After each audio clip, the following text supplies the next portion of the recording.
During my pure clairvoyance readings, I take a few moments to examine the person's spiritual guides. I'll look at one male and one female guide. People often have more than that, but that's all I'm looking at because we have time constraints.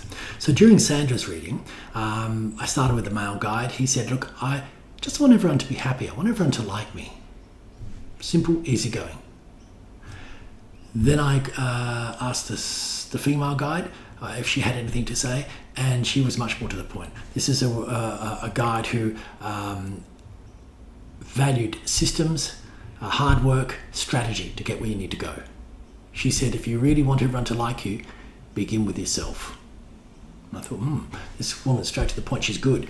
I said, you need to heed this spiritual guide because she's on the money. You know, she's going to be helping you to get where you need to go with your life and with your career as well.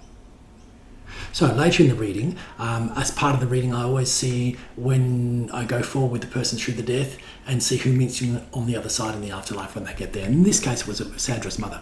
And the strange thing was, she introduced Sandra and said, look, I'd like you to meet your sister.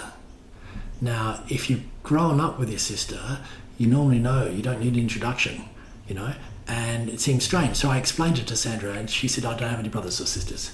I said, well, this is a weird thing. Why would your mum say this? So as an elimination question, I asked, did your mother have a pregnancy or have a child before she married your dad? She said no. And we were at a bit of a stalemate. And after about 10, 20 seconds, Sandra said, actually, my dad has 5 children with another woman. They live overseas. So it could be one of them. And I thought, wow, it's interesting. And so sometimes when an image doesn't make sense to me, the clairvoyant, if I bring it into a relationship with the client, sometimes they can make sense of it. Not always, because in some instances, a person won't understand what I've described until the moment it occurs. And then all they've got is the hindsight of somebody who told me that some years ago. But if you're retrieving information intuitively for your own life through dreams at night or through meditation, I'd recommend you keep an intuitive diary. Could be a digital diary, could be a paper diary, but keep it and keep it daily, because if you get important information, you need to write it down very quickly. It's surprising how much you can lose in 2 or 3 days, and bulk of it can be lost in 2 or 3 months. You know, so you won't remember any details that are long term.